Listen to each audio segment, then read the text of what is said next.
Well, good afternoon, everybody. Today is the next installment of the DynaSCAPE Manage360 Masterclass series, where it is our hope that you'll get the most out of your landscape business operating system. Today's focus, webinar number 16 in the series. We're going to be leveraging work orders. And the whole function around work orders is that they're the ultimate solution for your time and material work or out of contract needs. This session will cover how to create and use work orders to bill for extra or spontaneous time and material work. Now, there's some important things to consider about time and material work. For instance, time and material work isn't a one size fits all. So, really consider not running your full operation, in a T&M style. Um, it's great for where the scope of work isn't fully defined. So if you're unsure just exactly how much time or specifically what materials you would need to use in a job, then that is, a good fit. Billing needs to be a little bit more coordinated. You have to get all the receipts in, and you're really going to bill your customer for the amount of time you used and the materials you used. So being able to cover those costs is important. So the billing portion needs to be a little bit more coordinated. No amount of hustle can really improve your profit on a time and material kind of job. So, when you give your customer a contract with, here's the price of this work. If your crew goes out and um, beats the estimated amount of time that was proposed, the rest is profit. But in this case, you can't kind of game that side of the profit margin. It makes budgeting and forecasting a little more complex. So, just keep that in mind. And you should look to set client expectations early on in the discussion, especially if there's a lot of unknowns in the scope of work. Um, Setting expectations is always a good thing to do anyway, but especially in the case with time and material. Now I have one of our fantastic implementation and training specialists with us, Jordan Weir. Jordan, you're here and connected. Hey Joe, yes I am. Right on. I think this is a good opportunity to dive right in and have you show us around and exactly how to leverage work orders inside of Manage360. Awesome. All right, I'll take over. There we go. All right, hey everybody. So yeah, like Joe was saying, today we are covering work orders. So I'll reiterate what he said a little bit, talk about what work orders are and what we use them for. So work orders are used as sort of out of contract extra work, and it's performed as time and materials. So basically you're going to use a work order when you need to do something that doesn't require its own estimate. So they work very similar to time and material maintenance visits. So if you're familiar with maintenance, work orders are very similar to a visit that's billed time and material. And work orders, the classic example of a scenario would be for warranty repair stuff. They can be used for anything, extended to things like unexpected requests by the property owner. So if you're out in the field and the customer asks you to, clean up their yard beyond what you would normally do, if you're open to doing that, then the way to enter it into Manage would be doing a work order. If it's something that's going to drastically change the scope of a job that you're already on, for instance, a construction job, then you would do a change order. And that would be something much more significant. Work orders in that sense would be used more for small things. But you'll see, what exactly you can use work orders for. They're pretty flexible. So we'll dive in and look at a couple of scenarios. So first, let's go ahead and make a work order. And there's a bunch of different places to create a work order from. So depending on where you are in the workflow process, it might be convenient to go to one place or another. But the typical place would be going to production, and then work orders. Production, work orders. And this is going to take you to the work orders menu. And from here, you can actually see a lot of stuff, not just your non-contract work orders, but also all of your contracted maintenance visits if you are using the maintenance module. And so that's actually what we can see right here at the screen, these holiday lighting, mow and trim visits. We can tell that they are a maintenance visit because they have this little M in their icon. So the reason that this exists right here is because a maintenance job was created, and it's just populating this list with all of our open visits. So these would correspond to, I'm going to do a holiday lighting visit for Charles D'Souza November 20th.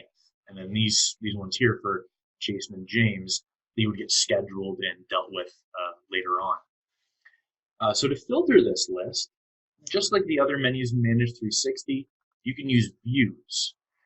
So if I wanted to make a view that takes away my maintenance stuff, so I only see non-contract work, I can make a new view, call it non-contract, and then I would do a filter for contract type is not equal to maintenance. I mean, you could also do is equal to non-contract, whatever.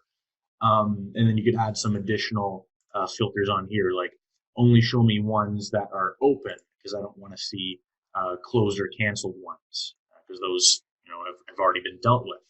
And then on the flip side, you can make a new view to deal with your closed ones or canceled, to kind of follow up and see if there's anything that needs special attention. So if I save that view, I now have access to it. So we can see here there are here's a mulching work order, and we could tell that it was a non-contract work order because right here it's got the icon for a non-contract work order. So there's no M in the icon here. And then just like all the other classic menus, you can click on the columns to sort them ascending or descending, do a little search. So right now we'll go ahead and make a new work order. So when you're going to make a work order, the first thing it asks you for is a customer name. So I'll search here for Joseph Evers. So I'm just browsing through my list of accounts, trying to find the person I want. So you type in a name, find the person you're looking for, select Joseph Evers, and then it brings you to the new work order screen. So water feature, water pump replacement. So first you would give the work order a name, something that indicates what it is you're doing. So it could be, again, like a spontaneous yard cleanup, dealing with the trees, removing trees or shrubs. In this case, we're doing a warranty repair. We're going to replace a water pump for Joseph's water feature. So we put that in here, replacing pump or water feature under the scope of work. And the scope of work, it will show up on the invoice and on the work order report if you choose to print out an actual printable version of this work order to hand to the customer. It's both for you and for the customer to understand what is being accomplished on this work order. Beyond that, we would want to define who the salesperson is. So pick somebody from the list. Pick our division. Very important that you pick that straight away, because once we save it, that's going to be the division we're doing work under. So if you have just one division, you don't need to think about it. But if you've got construction, maintenance, and then maybe like a snow and ice division, you'd want to make sure to pick the right one straight away. And then we can define the job type. So you can configure these under settings if you look for job types. So in this case, I'd probably want to have a warranty job type, and then that way it'd be really easy to find on a report or on the menu all of my warranty work that's been completed as a work order. So going beyond that, we have this just up here shows us who the primary contact is. Then it gives us a bit of information like this work order is currently set to the open status. And of course, it's going to be open because it's brand new. And then beyond the status, we have this thing called substatuses. So because this, again, is brand new, at the moment I only have access to my open substatuses, but once I save it, I can mark it as closed or canceled. So we'll see that in a little bit. And I'll go into the settings to show you where you can configure that. So we go settings. Here is job types, by the way, that we just talked about. And down just below that is work order substatuses. So this is where I can add an additional substatus, not a main status because the top level statuses have some functionality tied into them. But we can see here that if it's open, it can be confirmation required, confirmed, and these are the default ones. You can remove or change them as you'd like, add additional ones. This one though, partially complete, that's a system code. You cannot delete it because the partially complete has some special functionality, and we'll check that out in a moment. So if it's open, that's usually because we're going to go and do it. And if I was going to use confirmation required and confirmed, what I would do in order to get my confirmation and know that I have those to deal with, I would want to create a filter to say show me my confirmation required work orders, and that way I can go through the confirmation process, mark them as confirmed once they are ready to go. So closed substatuses, the thing you need to know about closed is that in order to make an invoice for a work order, the substatus must be marked to something that is closed. So completed as requested, follow-up required. Oops, all right, accidentally clicked the button there. Follow-up required, again, you would use the filter on your work orders list or the view on that list, and then you would search for your ones that are marked as follow-up required. So that way you can do the follow-up, change the substatus after to indicate the follow-up has been completed. So you could mark it as completed as requested, or make a new substatus like follow-up complete. So we can do all of that. And then canceled, service no longer required, pretty self-explanatory.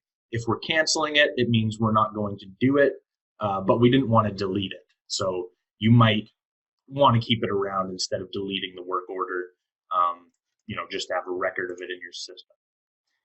If we're going to cancel it, it means we're not going to bill it or perform it.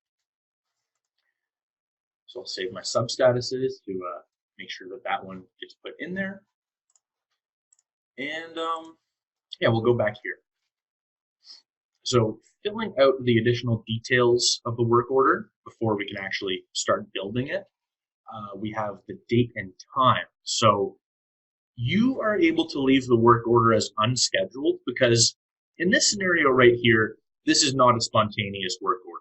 I'll show you there's other workflow that's a bit more convenient if it is spontaneous. But this would be like, I'm setting up this warranty repair maybe for tomorrow or for next week. So I could leave it unscheduled, or if I wanted to go ahead and do it, I would add it to my calendar so that it has a date that's going to be performed. And then crucially also, assign it to a crew. If it's only scheduled but not assigned to a crew, then it won't show up on any timesheets for any crews. So you would see it if you were looking for unscheduled work, but ideally you're just making sure that the crew is assigned and that it has a start date and time. So the time that you put in is the time it's going to be assigned for. So let's say 8 a.m. this morning. And arrival window plus or minus. This is for variation. In this case, we're saying that we're going to, we're aiming for 8 a.m., but we could arrive between 6 and 10. And it says that right here. So if you were to print this out and hand it to the client ahead of time, they would see that on there. They'd say, oh, okay, I can expect them in the morning within this time range. If this is a bit too large of a range for you, you can change that to an hour or half an hour, depending on how punctual you are or your crew is. And then also under configuration in the settings, if you want to have a new default, you can set that right here in minutes. So 120 minutes is equal to 2 hours. So this is where we can set the default arrival window and default duration. And then also this option here, include planting labor. If it's set to no, when you add a plant to a work order, and I'll show you where this happens, it will exclude any production labor attached to the plant as part of that plant size. And the reason for that is when you're building an estimate, you might want to use those predetermined production rates because it's an estimate. But if it's a work order and it's going to be time and material, you might want to put in your own time that will be different from that production rate because it's theoretically going to be more precise with the time you actually spend. But if you like those production rates and want to keep using them, set this to yes, and the time will come in like that. So here we have the arrival window once again, and the duration. So I could change those defaults to something else. And so the arrival window is just going to indicate this to the customer if you print it off and email them with the PDF or hand them a piece of paper to say, we're coming next Wednesday. Here's when we're going to show up. The duration is going to be actually what the work order length will be on the timesheet, at least initially. Of course, once you go ahead and do it, you're going to put in how long it actually took you. But right now, if I were to make this timesheet, it's going to say this is going to start at 8 a.m. and it's going to go until 10 a.m. So once again, important to assign to a crew. You can leave it unassigned, but just make it a habit to do that. Otherwise, you will want to go and look at the schedule in the queue for your unscheduled work. And we talked about that a lot in the scheduling masterclass session. You can go check that out if you're interested. So once the work order is saved, we can see that we now have access to these additional tabs, such as notes, and that's actually where the scope of work ended up moving. So we have these other notes here, private notes. These would just be for you. So if you need to indicate something as the estimator or the owner that the customer or crew do not need to see, private notes is where it will go. Crew instructions, that is, of course, for the crew. They will see that on their timesheet or the mobile app if they have the app. And then also, if you print out a piece of paper for them, we'll look at the work order reports shortly. The piece of paper that is telling them what to do will have the crew notes on there, or sorry, crew instructions. So replace pump for owner, quick and easy there. Me, the private notes. So then there's these other notes here, crew notes and notes to customer. If you're already using timesheets, these notes should be familiar. You'll see them on every job and every visit you do on a timesheet. These are not really for you to fill out ahead of time as the supervisor or whatever your role may be. These are notes that the crew is going to fill out when they actually go and perform the work. So the crew notes are notes from the crew directed to whoever is in charge for reviewing and approving this work order once the work has been completed. And that process would be done by approving the timesheet. So the crew, put something in here about we were missing some parts that we need, and now we need to go back another day to finish the job, something like that for pump replacement. And then notes to customer. This is also something that would be reviewed by the supervisor. But if the supervisors see that there's notes that the crew wanted to communicate to the customer, then the supervisor can then take action on that and say, email the customer or call them to let them know what those notes are. So we'll see that on the timesheet. And the final tab is the items tab. So Looks pretty familiar if you've done estimates or anything with maintenance before. Um, it's where we add items to build the work order, define what we're doing, what we're using, and of course, get a cost and a price out of that. So I'll go here and I'll add items. And so you'll notice that up at the top, I can add services. So if you're used to construction, that's a new concept for you. Check out the masterclass on services if you're interested, but services are a maintenance only thing. And you can actually use them on work orders. So everything that's on my service, I can add to the work order. In this case, I'm in a construction division, so I don't see my maintenance services, but you can use them on work orders, non-contract work orders. And again, because they're so similar to maintenance visits, they behave very similarly most of the time in most places. So next we have our kits. We can add our kits. Just like an estimate, we can add all of our stuff. So I said that this was going to be a water pump replacement. So let's filter down to my water features category, and I'll pick the pump. We'll pick the pump and place the pump onto the work order. And so you can use work areas if you'd like. I could call this work area, pump replace. Add some notes if I'd like. And if I was going to do multiple work areas, I would probably do that. If it's just going to be the one thing, you don't need a work area. But again, it's nice to organize your estimate. So we need one replacement pump. That's going to cost a pretty penny. And then I'm going to get some labor. And I'm going to look for my warranty labor. Pick a appropriate labor type. And so you don't need to define exactly how much is going to be needed immediately, because the crew is going to go out there and they're going to put in the correct amount once they've done the work. If it took them 1 hour and there were 2 people out there, it would be 2 hours of total labor. So to just leave it as 1 hour is totally fine for right now, unless you're trying to quote the customer a price, in which case you'd probably want to take your best guess as to how many total production hours it's going to take. So again, let's say 2 hours, 1 hour per person, just a quick in and out at that property. And here's what we're adding. Bring it on to the work area, work order, and then here we go. So again, very familiar. We can edit our quantities and our costs right here. I can deal with my tax situation right here, both purchasing and sales tax. Just click on the item to change it. And I can also set the subtotal.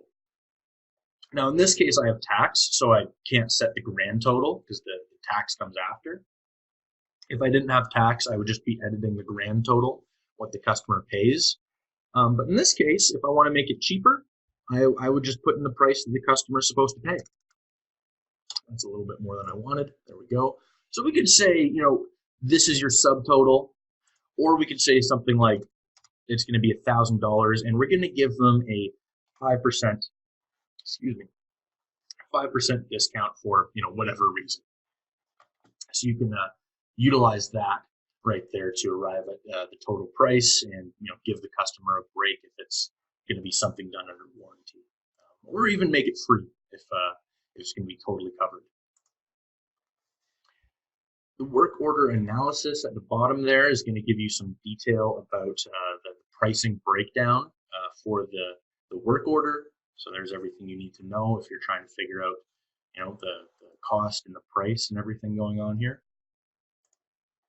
And once you're done with that, just be sure to save. Always be saving is a good habit to get into. So that's how you build a work order and how you price it out. But let's get into a bit more detail with, again, those spontaneous situations where, we don't have this work order set up ahead of time and the crew needs to go out and do it. You're kind of finding this stuff out last minute. So before we do that, let's look at the actions menu. So we can see a few things here. Create the invoice. Now, there's a bunch that are grayed out and I can't select. And if I hold my mouse over that button, a little tooltip will appear and it tells me what the reason is for that item being locked down. So in this case, the work order is open. I can't invoice an open work order because it hasn't been completed yet. So if I just wanted to invoice this right away and I did not need to go and put it on a timesheet, I could just say substatus is closed, we did it, go ahead and make the invoice. And that's really all you need to do, and that would be the quickest way to go about recording the cost and profit for an item, generating an invoice, and sending that out. But we're going to look at the timesheet scenario as well, so we'll leave that alone for now. If it does go on a timesheet, we cannot invoice until two conditions are met. The work order must be closed, so completed, and also the timesheet needs to be approved. So you can't make an invoice until the supervisor signs off on that timesheet, verify that it's the correct price and quantities have been entered in there. Convert to time and material and detach from route occurrence. These both don't apply to non-contract work orders. So when I hover over that, it says only a maintenance visit can be converted. So this applies to maintenance services. If you have something that's not being billed time and material, but for some reason something comes up and you need to change the price and bill time and material for just that visit, you can use this button. So not a non-contract work order thing. This is a maintenance thing. And again, the reason that it's right here is because maintenance visits and work orders are almost identical. They're kind of built off the same framework. Create a follow-up work order. So we're going to check this out also in a little bit after we do the timesheet scenario. But a follow-up work order is great to use when you need to go back. The work's not complete. So you might remember there's also a partially complete status. So you might say, why don't we just use that? Why do we need a follow-up work order? The partially complete status is very useful, but it has some drawbacks just due to the nature of how time and material work is entered. The partially complete status means that on every subsequent day, on every subsequent timesheet, that work order is going to pop up. So if I, today, construction crew number 1 goes out, starts working on this work order, but they don't finish, so it's partially complete, it's going to show up on construction crew's timesheet tomorrow as well. So if they're going to go back tomorrow or the day after, then partially complete is totally valid. But if they're not going to go back for a week or two, then having that open the whole time might be kind of annoying. So in that case, you just close the first visit and then you'd make a follow-up separate visit that will reflect the next time you go to their site. Additionally, when you enter stuff as time and material, you're entering total production values. So you're not saying 2 hours one day plus 2 hours the next day equals 4 hours total. You would need to enter 4 hours total. Like you're not putting 2 plus 2, you're putting just 4, right? So that'll make more sense when we look at the timesheet, and you can see that in context, but that's what's going on here. So follow-up work orders, we'll do an example in a bit. Highly recommend them if you need to go back and you want to associate work orders with each other. If it's going to be a big time and material thing, do a bunch of work orders all tied together, and we'll see in a bit how they get tied together. Delete the work order, of course, if we don't want it anymore and we don't want to just cancel it, we can delete. If the work order is on a timesheet or has invoices, we can't delete it. So just keep that in mind. And once again, route occurrence. A non-contract work order won't go on a route. That's for maintenance, but we saw that in one of the previous masterclass sessions where you can detach a visit from a route occurrence if you need to, on one particular day, take a visit and do it separately from the route. So reports, let's take a look at these. I'm gonna make sure I save first, go back to reports. So the first one is the purchase order.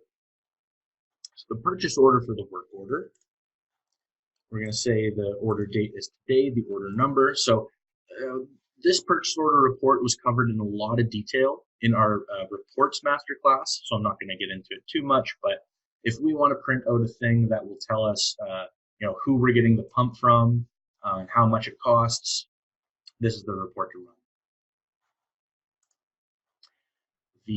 Going back to the work order, we have our print work order option. So this is another report, just it's kind of more important, so it gets its own little section. And when we print the work order out, we have a lot of options. So show crew instructions kind of depends who this report is meant for. If it's going to be for the customer, they don't need to see the crew instructions. If we're going to hand this to the crew so they know what they're doing, we would want to include crew instructions. As for whether you're going to show items, descriptions, and so forth, that's up to you. Again, signature, that's only relevant to the client. So I'll just leave it all as yes, so you can see how it all works. And here is the report, rerun landscaping, replace the pump, all the stuff that we quoted. So if you wanted to use this to give to the customer in advance so they know what you're doing, you could just email or print it out and hand it to them. Otherwise, this might be used for the crew for instructions and parts list. So now we actually want to take a work order and use it on a timesheet. So I'll just cover a couple very specific uses. When we did our timesheet session, we went into a lot of detail on work orders. So again, check that one out if you want the whole overview of timesheets. But let's see how this behaves. I scheduled that work order for today for construction crew number 1. So if I make a new timesheet for today for that crew, it should be on there. And there it is, Joseph Evers. So I have an add James Adams. I'll just remove that because we don't need a whole bunch of things on here. And then I've got a Jason Benavides job. Let's skip that one too. Let's just focus on the work order here. So it's starting at 8, the time that I set, and it's lasting for 2 hours, also the time that I set right there. So it's not in any way pulling from the time we put in right here. It's actually going against this, the duration that was entered. So that's all subject to change, of course, because again, we're doing time and material. We don't know how long it's really going to take. So if the crew is using the mobile app, again, reference the mobile app training session, but they would be clocking in to the work order and then clocking out once they are done, and then filling out the items that they used. So the total quantity of labor. They need to enter that stuff in order to price the work order correctly. So what I mean by that is we're going to see that as well if we're doing it on the website is, let's say that instead of 8 to 10, we go from 8 till 11 and all 3 people show up. Well, that's 9 hours. That's not 2 hours, right? So we're going to put 9 hours right here. And if I did not do that, it would not update to 9 hours. With a time and material work order, we are explicitly stating how much we're going to charge. It's not going to assume anything based on how long it took, because it might take longer or you might want to charge less. So very important before you invoice work orders, double check them and verify that they are correct. So at this point, if I'm missing anything, I just add those items to the timesheet. Once it is completed, well, you can go ahead here and mark it as closed. You can do that manually, but you don't have to. There's an automatic process for that. So you can see here this create invoice button. Even though the work order is completed, I still can't invoice because it's on a timesheet, and the timesheet must be approved first. Excuse me. If I wasn't going to do it, I would cancel it, probably even just remove it from the timesheet. So I will leave that as open for now. I've updated everything here. So I'm going to save the work order, and it is just hanging out right here. So at this point, I've entered it correctly. I don't need any more materials. I don't need any more labor. It's all filled out for me. So if this timesheet is done, I go save and set ready for approval. So when I do that, it's going to confirm that everything on here is completed. So I can say, yep, every work order, I might have a whole bunch of them that day, close them all. And it does that for maintenance as well, because maintenance visits are technically work orders. So it's going to close everything that's open unless it's partially complete. So if I didn't finish this today, I would want to manually come here and say, this work order is partially complete. I'm going to go back tomorrow or the next day and do it. Otherwise, again, the other option, follow-up work order. We'll do that in a moment. So we've seen how to make a work order, schedule it, add it to a timesheet. What about if it's a bit more spontaneous? Well, for that, we can, well, number one, for an existing timesheet, if your crew's already out in the field and you've got the mobile app, you can just search for a work order in this box and then add it to the timesheet. Let them know that they've got a new job on their timesheet so that they can refresh the app and pull up their new work order. So that would be adding something there for them from the website. You can also hit this new work order button, and this is going to take me away from the timesheet for a moment. It's going to show me all the accounts that are on my timesheet, because it's assuming that you're going to be doing a work order for somebody that you're already seeing that day. But if I need to search for somebody else, I can do that. So I pull up Joseph Evers. I'm going to do a new work order for him, and I just do the same thing. Fill out the details. I save it. If possible, at this point, I enter what tentatively the crew needs, so that way they can just see it, fill it out, instead of having to write down a note about what they did and deal with it later. But once it's done, save and add to timesheet. That will take it, put it on the timesheet. So now we've actually got two of them here. This one from 6 a.m. till 8 a.m. I don't want both of them on here, so I'm just going to delete it.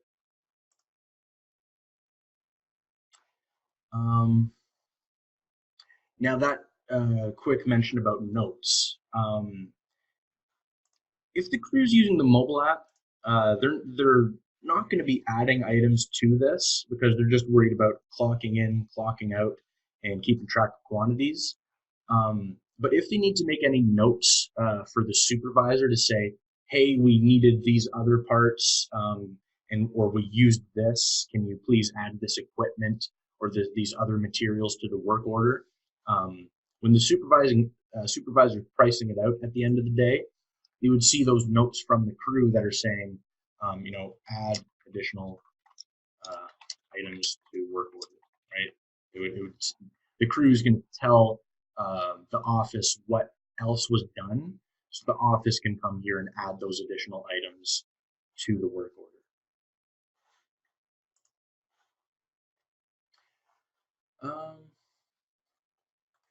So let's see, let's set this ready for approval. We've got that listed as partially complete.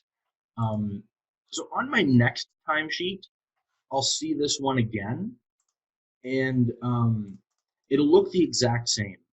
So what I was saying earlier about entering total production hours, if I do another 9 hours tomorrow, I'm changing this from 9 to 18.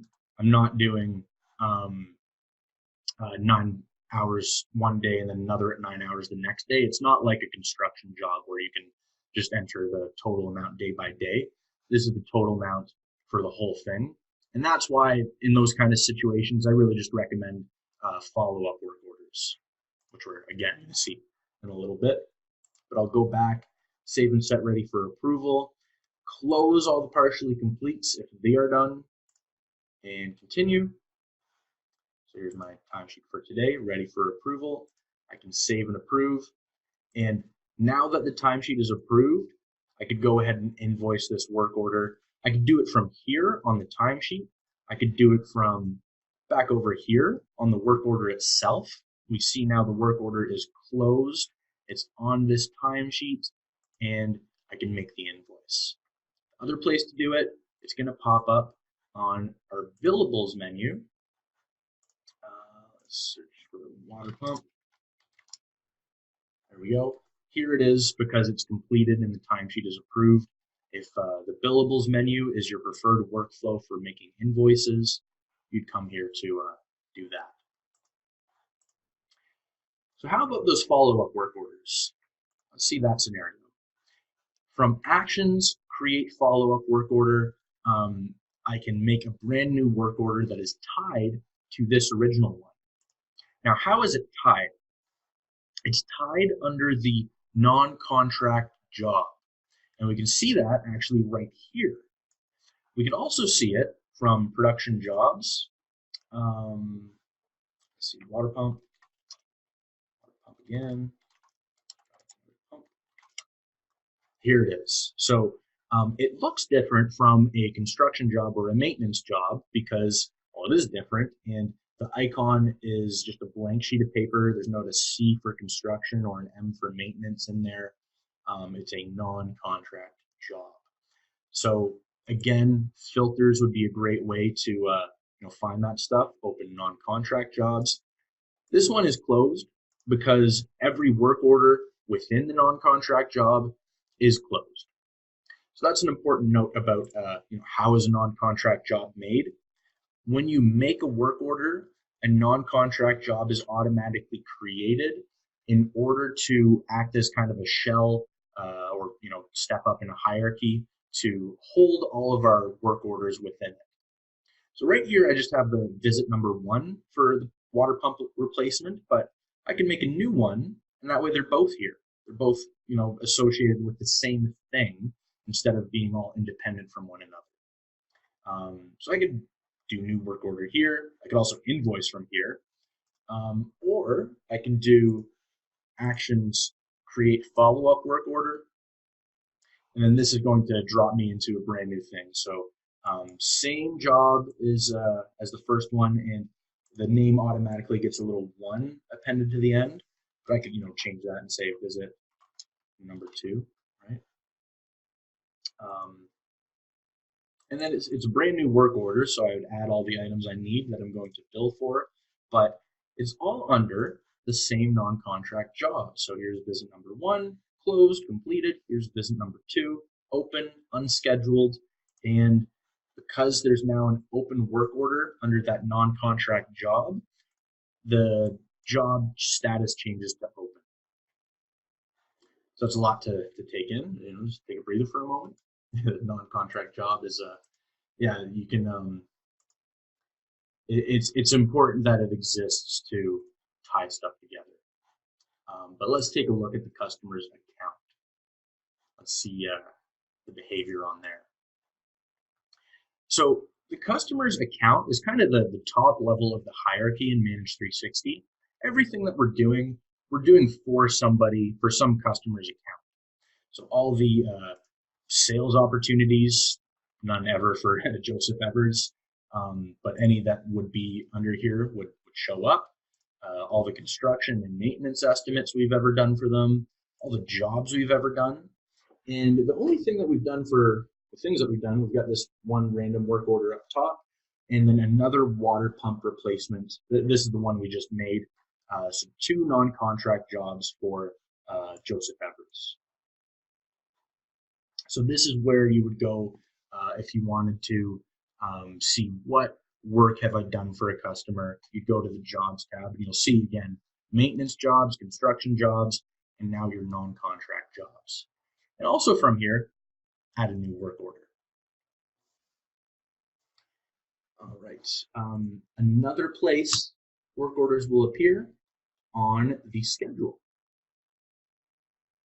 So if we look at the calendar, So here's a timesheet for today. So it has our work order on it. So this was the timesheet that we just did. This is right here is a route.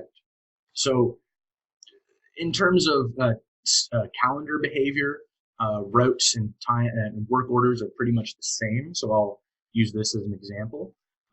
If that work order, or in this case, this route, we can tell it's a route because the number, has 7 visits on it.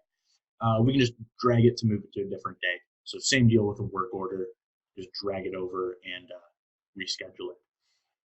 We can view any unassigned or unscheduled work through the queue on the right-hand side and collapse and expand that. And also from here, we can once again add a work order. So if you're on the calendar and something pops up and you need to do some sudden time and material work, make a new work order here.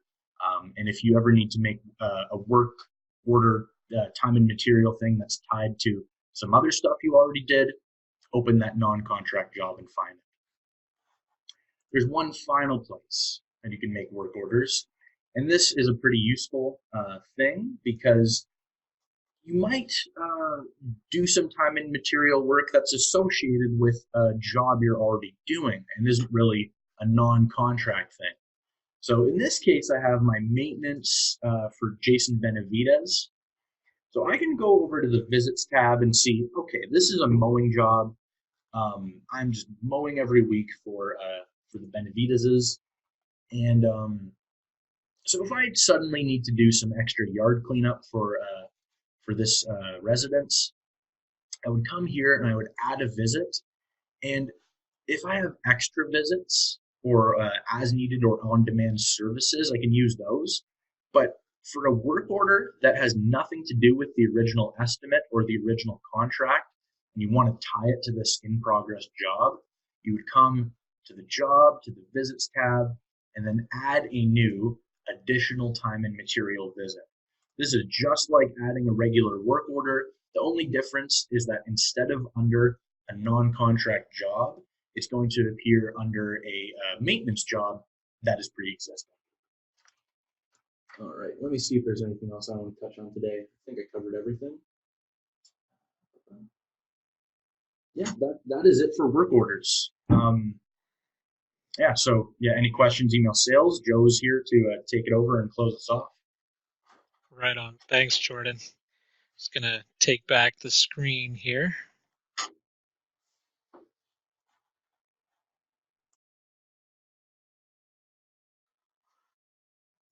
There we go. Appreciate that, Jordan. What an in-depth deep dive into how work orders can be leveraged inside of Manage360. If anybody has any questions, please email or give us a call at support@dynascape.com or get us toll free 1-800-710-1900. Extension 1 will get you right to our support team.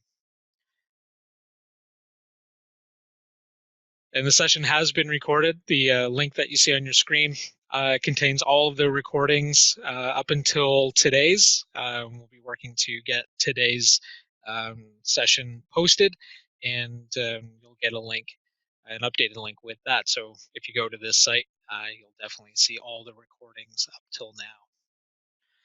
And join us for our last installment, which will be next week at the same time, webinar number 17, Becoming a Billing Superstar. So that'll be the endpoint of our masterclass series for Manage360. Jordan, thanks again for your time. Everyone live, thanks for joining us today, and we'll talk to you next week. Take care, everybody.